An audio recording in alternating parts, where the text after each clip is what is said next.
प्रभो हर हर महादेव शिव शंभो कैलासपति महापति शिव शंकर महाप्रभु धवलेश्वराय वालालिंग महाप्रभु दीपं ज्योति परम ब्रह्मादीपं ज्योति जनार्दन दीपो हरत मे पापो पूजा दीप नमस्तुते आहे धवलेश्वराय वालालिंग महाप्रभु संसार सुखी रखंतु।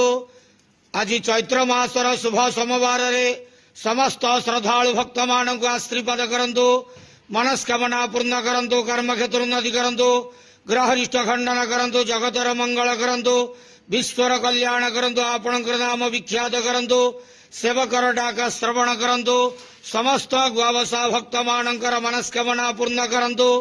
जो जो भक्त माने आपणक पाखरे मानसिक रखिछंती तांका मानसिक पूर्ण करंतु। बाबा धवलेश्वराय वालालिंगाय नमो नमः। संसार सुखी रखंतु, आनंद के वार हरि बोलो। आज चैत्र मासर शुभ सोमवार समस्त श्रद्धालु भक्त मान को आशीर्वाद करंतु, आनंद के वार हरि बोलो। बाबा धवलेश्वराय वालालिंगाय नमो नमः।